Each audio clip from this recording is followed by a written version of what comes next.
Hello दोस्तों क्या आपको पता है एक्सकवेशन से पहले हमको क्या क्या करना चाहिए। तो आज इस वीडियो में हम ये बात करेंगे एक्सकवेशन डेफिनेशन क्या होता है, एक्सकवेशन स्टार्ट होने से पहले हमको क्या क्या चेक करना है, और एक्सकवेशन का क्या हजार्ड होता है, उसका सोइल टाइप क्या होता है और उसका मेथड ऑफ प्रोटेक्शन क्या होता है। तो आज इस वीडियो में हम ये देखेंगे स्टार्टिंग टू एंडिंग एक एक्सकवेशन को कैसे विथ सेफली कंप्लीट किया जा सकता है। सबसे पहले हम एक्सकवेशन का डेफिनेशन देखेंगे।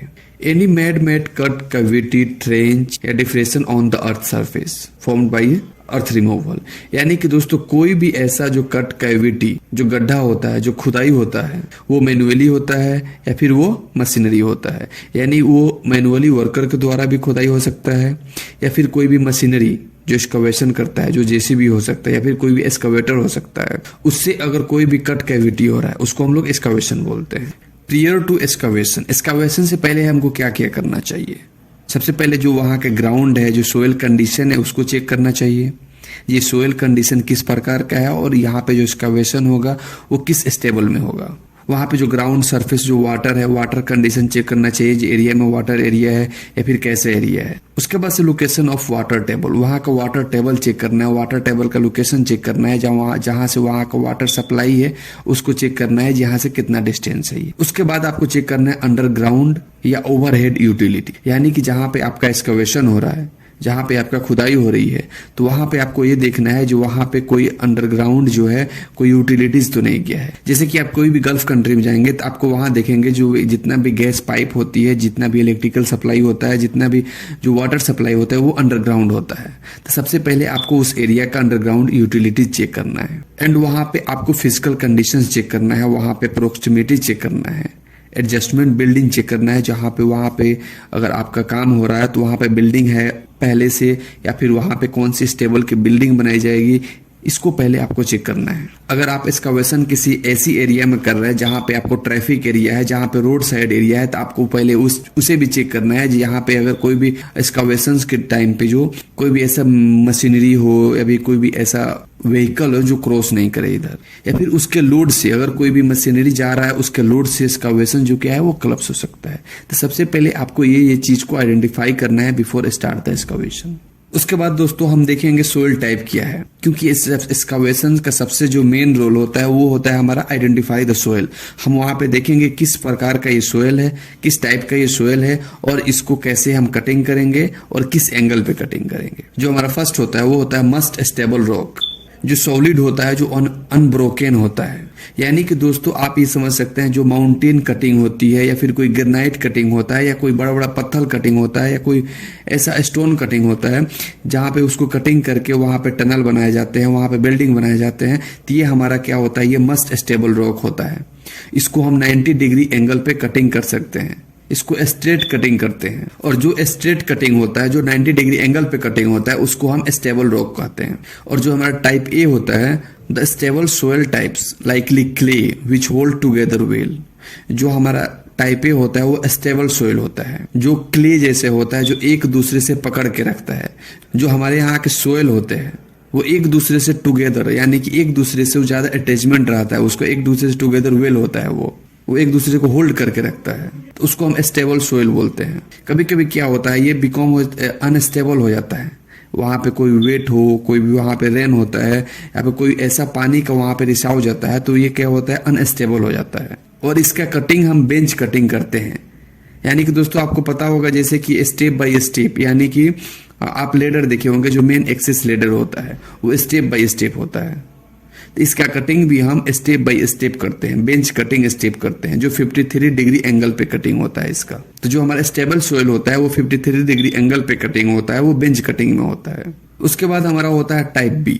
जो टाइप बी जो होता है वो डिस्ट्रीब्यूट सोइल होता है। इंक्लूडेड जो होता है सिल्ट उसमें होता है, सैंडी क्ले होता है, या फिर सोइल जो होता है वो सब उसमें क्रैक्स होते हैं, या फिर उसमें कुछ वाटर की कंटेंट होता है। यानी कि कुछ जो ऐसा सोइल होता है जो थोड़ा गीला गीला होता है, उसे हम वाटर कंटेंट सोइल बोलते हैं। या फिर सैंडी क्ले जो होता है तो वो हमारा टाइप बी सोइल होता है, जो डिस्ट्रीब्यूटेड होता है, जो अच्छी से उसमें होल्ड नहीं करता है एक दूसरे को। वो जो 45 डिग्री एंगल पे उसका कटिंग होता है उसको हम लोग स्लोप कटिंग बोलते हैं। जो सोयल हो जिसमें बोल्डर्स होता है, वो जो एक दूसरे से ज़्यादा टुगेदर होल्ड नहीं करता है सोयल, वो एक दूसरे से ज़्यादा उसको अटैचमेंट नहीं होती है, वो थोड़ा डीला टाइप में होता है, उसको हम लोग क्या बोलते हैं, डिस्ट्रीब्यूट सोल बोलते हैं। और 45 डिग्री एंगल पे ही जब भी एक्सकवेशन होगा तो वो 45 डिग्री एंगल पे उसकी कटिंग होती है। एंड जो हमारा लास्ट होता है वो टाइप सी सोयल होता है, जो लूज सोयल होता है या फिर लिस्ट स्टेबल होता है वो, यानी कि वो बहुत लूज सोयल होता है, जो इंक्लूडिंग लूज सैंड बोल सकते हैं आप उसको, जो सॉफ्ट होता है, जो इजिली से वो क्लैप्स हो जाता है। यानी कि जब आप एक सैंड को, एक रंबल को आप अपने मुट्ठी में लेते हैं, एक बालू को अपने मुट्ठी में लेते हैं, तो कैसे आपके हाथ से गिरने लगता है, इसी तरह इसको हम बोलते हैं लूज सोयल बोलते हैं, जो सैंड सोयल होता है, जहां पे अगर हमारा कटिंग होता है, अधिकतर जो सऊदी अरबिया के जो सोयल होती है वो अधिकतर जो सैंड सोयल होते हैं, तो वहां पे जो हमारा कटिंग होता है वो स्लोप कटिंग होता है, वो 37 डिग्री एंगल पे कटिंग होता है। कोई भी जो लूज सोयल होता है, जो सैंड सोयल होता है, वो 37 डिग्री एंगल पे ही कटिंग होता है, विदाउट उसको एंगल किए हुए और बिना स्लेब बनाए हुए आप उसका कटिंग नहीं कर सकते हैं, क्योंकि जब आप उसको स्टेबल में करेंगे, उसको आप ज्यादा एंगल पे कटिंग करेंगे तो फिर वो क्या होता है, वो केबिन हो जाता है, वो वर्कर के ऊपर वो जाके फॉल करता है। तो दोस्तों ये था हमारा सोयल टाइप। इससे हम ये देखेंगे कि कैसे हम सोयल को आइडेंटिफाई करेंगे, और सोयल आइडेंटिफाई करने के बाद हम कैसे देखेंगे इसको किस डिग्री एंगल पे इसको कटिंग करना है, और ये किस टाइप की सोयल है, टाइप ए है, टाइप बी है, टाइप सी है। इस तरह से हम आइडेंटिफाई कर सकते हैं सोयल को। दोस्तों सोयल आइडेंटिफाई करने के बाद हम देखेंगे एक्सकावेशन का हजार्ड क्या होता है, क्योंकि ये हमारा बहुत इंपॉर्टेंट क्वेश्चन है, कोई भी हमसे पूछ सकता है एक्सकावेशन हजार्ड्स के बारे में। तो आपको ये पता होना चाहिए जो एक्सकावेशंस का सबसे जो मेन हजार्ड होता है वो केविन होता है, Kevin of trench, the wall of trench या होल कोलैप्स ट्रेपिंग वर्कर्स। यानी कि जब भी हमारा कटिंग होता है, जो हमारा एक्सकावेशंस होता है, जो उसका वॉल होता है वो कोलैप्स कर जाता है, वो गिर जाता है वर्कर के ऊपर। यानी कि जो एक्सकावेशन के बाद जो वहां पे वर्कर नीचे काम कर रहे होते हैं और वहां पे जो वॉल जो होता है ट्रिप हो जाता है, उसके वर्कर के ऊपर गिर जाता है वो, तो उसको हम केविन बोलते हैं। और ये हमारा एक्सकावेशन का सबसे बड़ी हजार्ड ये है केविन। उसके बाद हमारा होता है फॉलिंग इनटू इन एक्सकावेशन, यानी कि फॉल करना। पीपुल फॉल कर सकता है, इक्विपमेंट कोई भी फॉल कर सकता है इसके एक्सकावेशन में। यानी कि कोई भी एक्सकावेशन हुआ है, कोई भी ट्रेंच हुआ है, कोई भी केविन्स हुआ है, कोई भी ऐसा काम हो रहा है एक्सकावेशन के अंदर में, और वहां पे वर्कर नीचे काम कर रहे हैं, तो जो आपका एरिया है वो बैरिकेटेड होना चाहिए, वहां पे प्रॉपर साइनेजेस होने चाहिए, क्योंकि वहां पे अगर कोई भी ऐसा मटेरियल रखते हैं, कोई भी ऐसा टूल्स रखते हैं, तो वर्कर के ऊपर फॉल कर जाता है, वो एक्सकावेशन के अंदर चला जाएगा वो। या फिर कोई भी वर्कर, कोई भी पर्सन उधर से जा रहा है तो वो क्या होगा, वो एक्सकावेशन में फॉल कर सकता है, वो उसमें गिर सकता है। ये भी हमारा एक बहुत बड़ी हजार्ड है।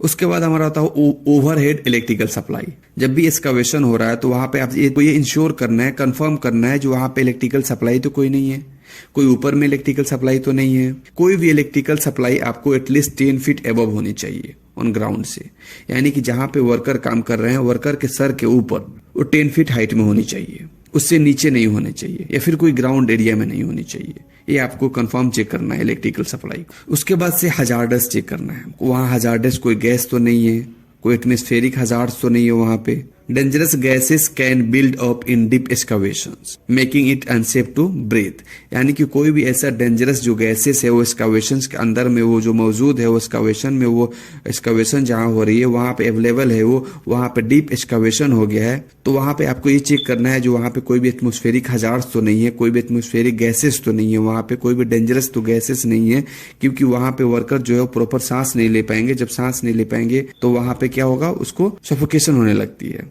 वहां पे ऑक्सीजन की डिफिशियंसी हो सकती है, ऑक्सीजन की कमी हो सकती है, वर्कर वहां टॉक्सिक गैसेस के अंदर आ सकते हैं, हाई ह्यूमिडिटी हो सकती है, या फिर कांटेक्ट विथ फ्लेमेबल गैसेस। वहां पे अगर फ्लेमेबल गैसेस अगर मौजूद रहती है तो आप जो भी वहां पे वर्कर काम कर रहे हैं, जो भी वहां पे पर्सन काम कर रहे हैं, तो वो क्या होगा, फ्लेमेबल गैसेस के उसको चपेट में आ जाएंगे, उसके अंडर में आ जाएंगे, और वहां पे बहुत प्रकार का जो हजार्ड हो सकता है, बहुत तरह के इंसिडेंट इंजुरी हो सकती है वहां पे। उसके बाद से आपको देखना वाटर एक्यूमुलेशन, वहां पे रेन हुआ है, लीक्स हुआ है, क्योंकि जब भी बारिश होती है या फिर कोई लीकेज होता है तो क्या होता है, एक्सकावेशंस को फुल कर सकता है और उसको एक्सकावेशन एरिया को अनस्टेबल बना सकता है। आप जब भी एक्सकावेशंस किए हैं तो प्रॉपर चेक करके किए हैं, लेकिन जब भी आप एक्सकावेशंस के बाद वहां पे जो भी मटेरियल रखा हुआ है, जहां पे वहां पे एक्सकावेटेड सोइल रखा हुआ है, या फिर वहां पे अगर बारिश होती है या फिर कोई लीकेज होता है, वहां पे कोई वाटर का सप्लाई आ जाता है, तो जो वहां के एरिया है वो अनस्टेबल हो जाता है, यानी कि वो हजार्डस एरिया हो जाता है। तो आपको ये भी चेक करना है। कंटेक्टिंग अंडरग्राउंड यूटिलिटीज, डिगिंग में hit gas lines, water pipe, electrical cables, causing accidents. यानी कि जब आप एक्सकावेशंस होता है वहां पे कोई वाटर पाइप तो नहीं है, वहां पे कोई गैस पाइप तो नहीं गया हुआ है, वहां पे कोई इलेक्ट्रिकल केबल्स तो नहीं गया है। क्योंकि आप मोस्टली देखेंगे जो हमारा यूरोप कंट्री है, जो हमारा गल्फ कंट्री है, वो वहाँ रोड साइड एरिया हो या फिर कोई भी एक्सकावेशंस एरिया हो या फिर कोई भी ऐसा एरिया हो, वहाँ पे जो भी गैस पाइप होता है, जो वाटर सप्लाई होता है, जो इलेक्ट्रिकल केबल्स होते हैं, वो ग्राउंडेड जाते हैं। तो जो एरिया में आप एक्सकावेशन कर रहे हैं तो सबसे पहले उस एरिया का आपको मैप आपके पास होनी चाहिए, उसका प्रॉपर इन्फॉर्मेशन आपको होनी चाहिए। ये जहाँ पे आप एक्सकावेशन करने जा रहा है वहाँ पे कोई इलेक्ट्रिकल सप्लाई अनग्राउंडेड तो नहीं है, वहाँ पे कोई वाटर पाइप तो नहीं है, वहाँ पे कोई ऐसा गैसेस पाइप तो नहीं है। क्योंकि जब भी आप एक्सकावेशंस के टाइप में आपको ये मालूम नहीं होगा तो ये बहुत बड़ी हजार्ड हो सकती है और वहाँ पे बहुत बड़ा लीकेज हो सकता है। तो आप बिफोर एक्सकावेशन से पहले आपको एरिया का मैप आपके पास होनी चाहिए, उस पर प्रॉपर चेक होनी चाहिए और उसको प्रॉपर इंस्पेक्शन होनी चाहिए और आप अपने टीम के साथ उसको इंस्पेक्ट करें।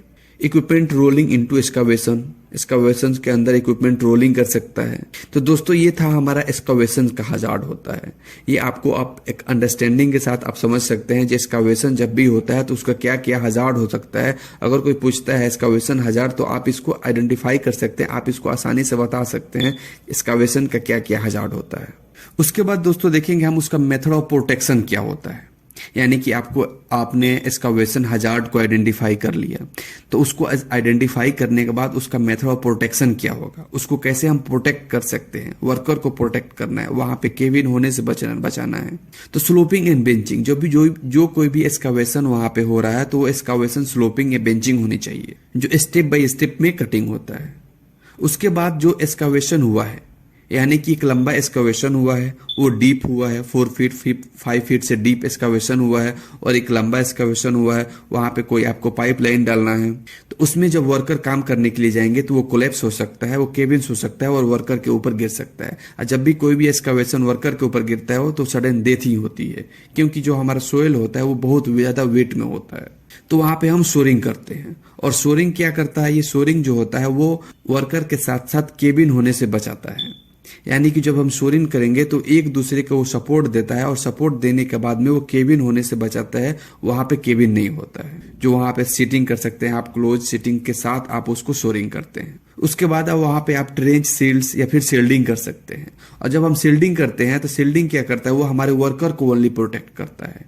यानी कि जब हम सोरिंग करते हैं तो सोरिंग हमारा क्या करता है, वर्कर के साथ साथ केबिन को भी प्रोटेक्ट करता है। लेकिन जब हम सील्डिंग करते हैं तो सील्डिंग क्या होता है, ओनली वर्कर को प्रोटेक्ट करता है और वर्कर के करीब में उसको फिक्स किया जाता है, उसको प्रोटेक्ट किया जाता है। जबकि केबिन जो है वो केबिन हो सकता है, लेकिन उसमें वहां जो वर्कर काम कर रहे हैं, वहां जो एम्प्लॉय काम कर रहे हैं वो सेफ हो, उसको प्रोटेक्ट करता है सील्डिंग। या फिर जो वहां पे अगर आप काम कर रहे हैं वो सील्डिंग के बाद भी अगर वो दूसरा कोई भी आपको प्रोटेक्शन वहां पे करना चाहते हैं तो कर सकते हैं। वदर ओकेजनली यूज सिस्टम, जो वहां पे आपको एक वर्क के अकॉर्डिंग, आपको वहां हजार्ड के अकॉर्डिंग, आपको एरिया के अकॉर्डिंग, आपको जो वहां पे सुटेबल लगे, जैसे आपको प्रोटेक्शन कर सकते हैं वो वहां पे आप प्रोटेक्शन कर सकते हैं। इसके बाद आपको ये देखना है जहां पे एक्सकावेशन हुआ है वहां पे प्रॉपर एक्सेस एग्रेस है कि नहीं है। वहां पे आप रैंप प्रोवाइड कर सकते हैं, वहां पे आप लेडर प्रोवाइड कर सकते हैं, स्टेयर प्रोवाइड कर सकते हैं। आपको वहां एक प्रॉपर एक्सेस होनी चाहिए, एग्रेस होनी चाहिए वर्कर को एक दूसरे के करीब आने जाने के लिए। और ये नहीं कि एक्सकावेशन एक जगह पे हुआ है तो एक लंबा एक्सकावेशन हुआ है तो हमको ओनली एक एक्सेस दे दिए हैं या फिर एक लेडर लगा दिए हैं, एक रैंप प्रोवाइड कर दिए हैं। ऐसे नहीं, जब भी आप इंस्पेक्शंस करने जाए जहां पे एक्सकावेशन हो रहा है तो आपको ये चेक करना है एवरी 25 फीट इन ट्रेंचेस, जब जो 4 फीट से ज्यादा डीप हुआ है, 4 फीट से ज्यादा गड्ढा हुआ है या फिर 4 फीट हुआ है और एक लंबा है वो एक्सकावेशन, एक लंबा खुदाई हुई है, तो वहां पे 25 फीट यानी कि 25 फीट पर आपका एक एक्सेस होनी चाहिए। एवरी 25 फीट पर आपका एक एक्सेस होगा, तब वहां पे proper in case of any emergency वहां पे वर्कर निकल पाएंगे। नहीं आप एक एक्सेस प्रोवाइड करते हैं तो एक लंबा दूरी तय करके आने में उसमें और ज्यादा हजार्ड हो सकता है। In case of any emergency वहां पे पैनिक हो सकती है जितना वर्कर काम कर रहे हैं। लेवल में एक डिस्टेंस में एक मेंटेन करने के बाद, डिस्टेंस मेंटेन के बाद आप वहां पे एक एक्सेस प्रोवाइड करते हैं तो वहां पे वर्कर आसानी से निकल सकते हैं और आने जाने में भी उसको आसानी होगा। इजी से वो जा सकते हैं, इजी आ सकते हैं वो। एक्सकावेशन के बाद कोई भी जो हैवी इक्विपमेंट मटेरियल्स है उसको एक्सकावेशन ट्रेंच से दूर ही रखना है। आप ये इंश्योर करें जो एक्सकावेशन एरिया है उसको जो भी कोई ऐसा मशीनरी हो, ऐसा कोई मशीन हो, ऐसा कोई व्हीकल हो, वो एक्सकावेशन के करीब में न खड़ा हो या फिर कोई एक्सकावेशन काम नहीं कर रहा हो। एक मस्ट इम्पोर्टेंट ये है जो कोई भी एक्सकावेशन हो रहा है तो वहां पे मशीनरी काम कर रही है तो ओनली मशीनरी काम करेगी। अगर वहां पे कोई मैनुअली काम हो रहा है तो वहां पे वर्कर ओनली मैनुअली काम कर सकते, साथ दो काम नहीं कर सकते। या फिर मशीनरी वर्क हो सकता है या फिर मैनुअली वर्क हो सकता है, आप एक ही को अलाउ कर सकते हैं। अगर कोई भी है keep एक्सकावेटेड soil minimum distance 2 feet from the trench basis. जो आप एक्सकावेशन हो रहा है तो एक्सकावेशन हो रहा है, जो मशीन एक्सकावेशन कर रहा है तो जो एक्सकावेटेड सोइल है जिसको हम स्पोइल पाइल भी बोलते हैं, तो उस सोइल को, इस मिट्टी को, जो एक्सकावेशन को, जो खुदाई के दौरान जो मिट्टी निकलता है उस मिट्टी को आप एज से 2 फीट एबव, 2 फीट दूर रखना है। यानी कि मिनिमम कम से कम 2 फीट डिस्टेंस मेंटेन करना है। उससे ज्यादा आप रख सकते हैं लेकिन उससे कम नहीं कर सकते हैं। एटलीस्ट इतना मेंटेन होनी चाहिए, नहीं तो वहां पे फिर केबिन होने के चांसेस ज्यादा रहती है। और एक तो आपने पूरी एरिया के मैप देख लिया, उसके बाद से फिर जहां भी एक्सकावेशंस आप कर रहे हैं फिर वहां का यूटिलिटीज फिर चेक करें कि वहां पे फिर कोई ऐसे इलेक्ट्रिकल सप्लाई या फिर ऐसे कोई गैसेस पाइप तो नहीं है जहां पे एक्सकावेशंस के बाद वर्कर फिर जाएंगे तो उनको कोई हजार्ड ना हो, उनको कोई खतरा ना हो। और एक्सकावेशन होने के बाद जब आप एक्सकावेशंस कराते हैं, जब आप एक्सकावेशंस होता है तो उस टाइम पूरा एरिया इंस्पेक्टेड होता है, पूरा एरिया चेक किया होता है। लेकिन उसके बाद जब आप फिर उसके दूसरे दिन आते हैं एरिया पे काम करने के लिए, उसके दूसरे दिन फिर वर्कर जाते हैं एक्सकावेशन के अंदर काम करने के लिए, खुदाई के अंदर काम करने के लिए, तो आपको उस एरिया को प्रॉपर एक डेली इंस्पेक्ट करना है। उस एरिया का आपको इंस्पेक्शन करना है। कोई वहां पे वेदर चेंजेस हुआ है, कोई बारिश हुई है, कोई ऐसा मौसम चेंज हुआ है या कोई ऐसा लीकेज तो नहीं है, वो एरिया स्टेबल है नो। अगर वो एरिया अनस्टेबल है तो फिर वहां पे आपको अलाउ नहीं करना है वर्कर को काम करने के लिए। आपको वहां एरिया को before start the work you have to inspect whole area. अगर कोई वर्कर वहां पे काम कर रहा है तो वहां पे ये आपको इंश्योर करना है कोई सस्पेंडेड लोड ना हो, यानी कि कोई सस्पेंडेड लोड के अंदर वर्कर काम ना कर रहा हो। यानी कि बहुत सारा जगह ऐसा होता है जो वर्कर काम कर रहे होते हैं उसके ऊपर से सस्पेंडेड लोड मूव करता है, तो ये एरिया बैरिकेशन होनी चाहिए, इसके अंदर सस्पेंडेड लोड नहीं होनी चाहिए। उसके बाद आपको टेस्ट करना है एटमॉस्फेरिक हजार्ड को। अगर ट्रेंच 4 फीट या फिर उससे ज्यादा डीप हो गया है तो उस एरिया का आपको एटमॉस्फेरिक हजार्ड चेक करना है। और ये एक टाइम नहीं चेक करना है, आपको एवरी 20 मिनट 25 मिनट आपको according to work, according to oxygen deficiency आपको ये चेक करना है वहां पे प्रॉपर ऑक्सीजन लेवल है कि नहीं है, वहां पे कोई हजार्डस गैस लेवल नहीं है। और आपको ये डेली इंस्पेक्शन करना है, डेली एटमॉस्फेरिक हजार्ड आपको चेक करना है। दोस्तों एक मोस्ट इंपोर्टेंट क्या है, अगर वर्कर तब तक एंट्री नहीं करेंगे जब तक वहां पे कोई भी एक रिस्पॉन्सिबल पर्सन उसको आइडेंटिफाई नहीं कर सकता है, उसको चेक नहीं करता, उसको इंस्पेक्ट नहीं करता है। इसके बाद दोस्तों अगर कोई भी एक्सकावेशंस हुआ है, ट्रेंचेस, कोई भी ट्रेंचेस, और वो 15 फीट 15 फीट डीप या फिर उससे ज्यादा वो गहरा चला गया, उससे ज्यादा डीप हुआ है, उससे ज्यादा खुदाई हुई है, 15 फीट से ज्यादा खुदाई हुआ है, तो वहां पे ऐसे वर्कर अलाउ नहीं रहेंगे। क्योंकि वहां पे एक प्रॉपर रजिस्टर्ड प्रोफेशनल जो होता है इंजीनियर्स प्लान होगा और प्लान के अकॉर्डिंग वर्कर जो वहां पे जो ऑथोराइज वर्कर होंगे वो अलाउ होंगे काम करने के लिए। वैसे नॉर्मल कोई भी पर्सन डायरेक्ट जाकर काम नहीं कर सकता है। ये था हमारा मेथड ऑफ प्रोटेक्शन, कैसे हम जो अपना प्रोटेक्शन कर सकते हैं। तो इस वीडियो में हमने ये देखा सोइल टाइप क्या है, सोइल को कैसे आइडेंटिफाई करें, उसमें हजार्ड क्या होता है, उसको हजार्ड को कैसे आइडेंटिफाई करें, कैसे हम बताएंगे जी ये हमारा हजार्ड है। उसके बाद से कैसे मेथड ऑफ प्रोटेक्शन है, इसको कैसे हम प्रोटेक्शन प्रोवाइड करते हैं, कैसे प्रिकॉशन प्रोवाइड करेंगे। उसके बाद हम देखेंगे अगर वो एरिया कैसा है, अगर वो लाइटिंग एरिया है, अगर वो लाइटिंग एरिया नहीं है तो फिर वहां पे इल्यूमिनेशन कितनी होनी चाहिए। अकॉर्डिंग टू ओशा के अनुसार अगर वहां पे एरिया काम चल रहा है तो वहां पे मिनिमम रिक्वायर्ड जो होता है इल्यूमिनेशन वो 53 लक्स होना चाहिए फॉर जनरल कंस्ट्रक्शन एरिया के लिए। यानी कि जहां काम चल रहा है, जहां कंस्ट्रक्शन एरिया काम चल रहा है वहां 53 लक्स होने चाहिए जो उस एरिया में एक लाइटिंग सिस्टम, और 108 लक्स होने चाहिए इलेक्ट्रिकल इंस्टॉलेशन रूम के लिए। जहां पे मशीनरी केबिन्स है या फिर अदर इंपोर्टेंट एरिया है वहां पे 108 लक्स होनी चाहिए इलेक्ट्रिकल इंस्टॉलेशन रूम हो, मशीनरी हो, भी कोई ऐसे हो। और 323 323 लक्स होनी चाहिए, जो फर्स्ट एड सेंटर है या फिर कोई ऑफिस है। जो हमारा इलेक्ट्रिकल सप्लाई होता है, तो इलेक्ट्रिकल सप्लाई होता है वो अगर फर्स्ट एड एरिया उधर है तो फर्स्ट एड एरिया आपको ये इंश्योर करना है, आपको ये चेक करना है जो वहाँ 323 लक्स इलेक्ट्रिकल सप्लाई है कि नहीं, इतना पावर सप्लाई हो रहा है कि नहीं हो रहा है, या फिर कोई ऑफिस है इतना होनी चाहिए।